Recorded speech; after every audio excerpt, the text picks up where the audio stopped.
ancient Greek gods put the entrance to Olympus on an American landmark? Because, sir. it's America! Yeah! Go America! Wow. But seriously, why though? Hey guys, Dennis Machina here. Thanks for hanging out today. We're going to be reacting to Percy Jackson and the Olympians, the Lightning Thief pitch mini from Screen Rant, and goddamn, that is a long title for a movie. But before we get into it, if you haven't already, please go over and support Screen Rant. They have lots of these and many more fun movie and TV show stuff. I'll leave a link to it along with a link to the original video in the description. And if you enjoyed what you see here today, it means the world to me if you give that like button some love and subscribe for more daily reactions. And without any further ado, let's go. So, you have a movie for me? Yes, sir, I do. It's based on a book series that's popular with kids and teenagers. Oh, okay. I'm listening. To me? Very interesting. Sorry, thought that was clear. Well, great. So this is the story of a kid who's having a hard time at life, but then he realizes he's part of a bigger magical world and he has powers and he has to start his training. Wait, that's Harry Potter. Actually, no, it's Percy Jackson. Well, it vaguely sounds like Harry Potter, really and that does. made money, so I'm interested. Yeah, Amazing. sure, So why the not? movie starts with Zeus and Poseidon, and they're having a chat on the top of the Empire State Building. How come they're meeting there? Well, because that's where weird. they put the entrance to Olympus. Why would ancient Greek gods put the entrance to Olympus on an American landmark? Because, sir. It's America! Yeah! Go America! Wow. But seriously, why though? Oh, well, I guess because America is the center of Western civilization, so it's a more convenient spot for them. Oh, I guess that makes sense. Easier commute, maybe, faster for them to get to work in the morning. Totally get it. So anyway, Zeus is like, hey, Poseidon, I think your son that you never met stole my lightning bolt, and if I don't get it back in 14 days, there's gonna be war. War? What does that mean? The gods will go to war. They'll make a real mess. Well, why is there a 2-week deadline? Because Zeus said so, I guess. That's a little weird. So then we're gonna meet Poseidon's son, and his name is Percy Jackson. Oh, he's Harry Potter. He's not, though. He's a demigod. The boy who lived. He's not Harry Potter, he sir. is. So anyway, he's in school with his friend Grover, who's like, man, this place is like high school without the musical. So, high school? Yeah, pretty much. Wow, what a weird thing to say. Yeah, so later on a field trip in a museum where they happen to be talking have to get that cultural reference in there, I guess. about demigods, it turns out that his substitute teacher is a monster. Oh! No. Okay. It turns out Grover's half goat. What are you talking about? See, he's actually Percy's protector. He's something called a satyr. Oh, being half a farm animal is tight. Super tight. Grover and one of Percy's teachers, they come help him and save him from the monster. Very exciting. So then what happens? Well, Grover and Percy and his mom, they all take off in a car because a bunch of people want Percy dead. They think he's the lightning thief. Yikes, not good. But then a freaking minotaur throws a cow at them, so they have to fight it. It's a cow. The minotaur. But then the minotaur grabs Percy's mom and turns her to dust, and she's gone. Oh no. So then Percy manages to kill the minotaur, and he passes out for 3 days. What? Why? I don't know. Okay. But he wakes up in this place that's like a so I guess their explanation is probably just exhaustion? training school for special people like him. Oh, Hogwarts. No, it's not Hogwarts, sir. It's this place called Camp Half-Blood. Oh, okay. Yeah. Is the Half-Blood prince there? Okay, this isn't Harry Potter, sir. For financial reasons, I'd sure like it to be. Anyway, so Grover's showing would make a lot more money if it had Harry Potter attached to it. Around, and Percy sees this beautiful girl, so he's like, whoa, what's her name? His mom just died. Yeah, well, actually, it's gonna turn out that she's not dead, so. Right, but he thinks she died, but right now she's dead. Yeah, but this girl's like really, really pretty. Oh, she's really, really pretty. So she's so pretty that she makes him think that the mother didn't die, or she just doesn't exist, and she's not really important.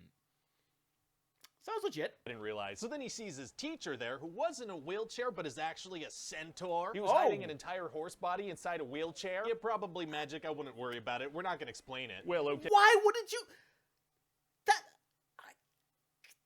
Okay. Then. So they tell him that he has to stay at this camp because a lot of people want him dead, and this is the only safe place for him. Well, at least he's safe. At Hogwarts. So then Hades himself emerges from a campfire. Oh my God. And he reveals that he's holding Percy's mom captive, and if he wants her back, he's gonna have to get him the lightning bolt. That camp wasn't safe at all. So then Percy decides to go to the underworld to explain to Hades that he doesn't have the bolt. Doesn't seem like the best plan. No, well, he's gonna go with that plan, and he's gonna bring Grover with him and that pretty girl whose name is Annabeth. So how do they intend to do this? Well, let's see this guy Luke who hooks them up with a bunch of stuff. Like he gives them some flying shoes because his dad is Hermes. Okay. And he also says that to get out of the underworld, they're gonna need these magic pearls, or else they're not getting out. Should probably get their hands on those for sure. Yeah, so he gives them a map of where these things are located across the country, and then this turns into a road trip movie. Oh, okay. Kind of wasn't expecting that. Yeah, that's a little pretty weird. much the whole movie is them driving around the country trying to get their hands on pearls. So at the first stop, they run into Medusa. Hi, Medusa. She turns this lady to stone stone while the lady's holding on to Annabeth's arm, so Annabeth, she gets stuck. Oh no. But then Grover breaks the lady's arm, so Annabeth is able to get out of the grip no Sure. problem. Well, Why would easy. breaking the arm change the grip of the stone hand? I don't know, but it does. Well, okay then. And then they have to try to Sure, why defeat not? Medusa. Is that gonna be hard to do? Actually, it's It's gonna be gonna be super super easy. easy. Barely, Barely an an inconvenience. inconvenience. Oh, really? They're gonna outsmart her? No. No, They hit no. her with a truck, and Percy decapitates her. Oh my god. That's pretty cool, literally right? it? Decapitate somebody. Wow, does that have any psychological effect on this child? Not even a little bit. Oh. So then they get another pearl. I mean, your first time killing somebody, I mean, that would seem like that would do something. Change his character maybe like the slightest bit. All right, defeating a Hydra using Medusa's head. Very cool. And then they go to this place called the Lotus Casino, and they get like drugged by these lotus flowers. Oh, they do? Yeah, it makes it so that they don't realize how much time is passing, but then Percy hears the voice of his father who's like, you guys, you gotta get out of here. Wow, so how much time has passed? 5 days. Well, the voice of his dad couldn't have chimed in a little earlier. I guess not. You So would then they think head to he the would. entrance of the underworld, which is located in Hollywood. That's where I live. Same here, sir. Wow, wait, do you think there's a meaning behind that? I wouldn't worry about it. Probably so. Okay, so they go meet Hades, and then they realize that Luke actually hid the lightning bolt inside Percy's shield that he gave him. Oh, so Luke is a bad guy. Yeah, he wanted to get the lightning to Hades because he's a bad guy, and he did not want Percy and his friends to get out of there alive. Well, then why did he Okay. send them on a quest to get things Yeah, specifically right? designed to bring them out of there alive? Oh, yeah, you forgot to that's a explain pretty that one weird too? villain. So anyway, then the wife of Hades knocks him unconscious, which Oh, gives this them a movie's going chance all to wrong. escape. Nice. But then they realize they only have 3 pearls, but there are 4 of them, so one of them's gonna have to stay behind. Right, but they were going to rescue a 4th person. How did Right. they not Yeah, realize so- they needed 4 pearls? Yeah, they need- I don't know, 4. but Grover's gonna stay behind, and he's gonna get all intimate with Hades' wife. Ugh.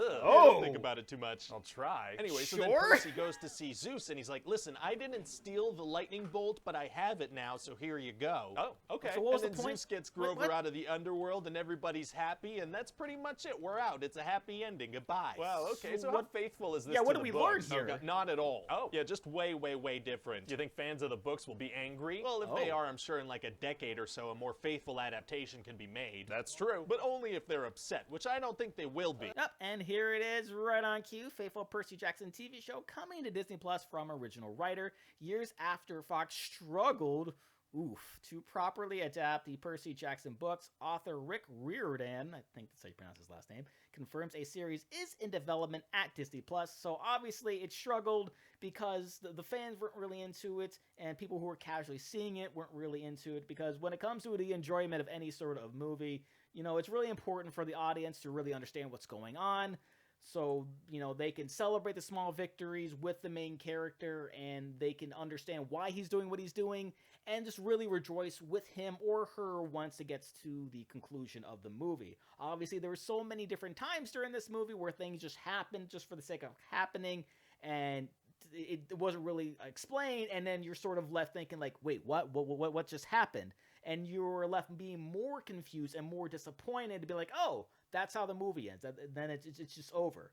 So it's like, okay, so why should I rejoice? Why should I be happy for the main character if I don't really understand what happened? And that's really a common mistake a lot of movies tend to make, and it makes for very, very disappointing experiences.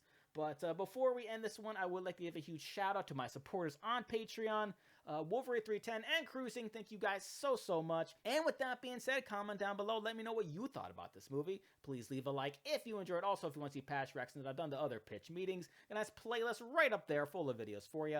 Share this video. Subscribe if you haven't subscribed already. Ring notification bell because I put up new videos every single day. And I'll see you guys next time.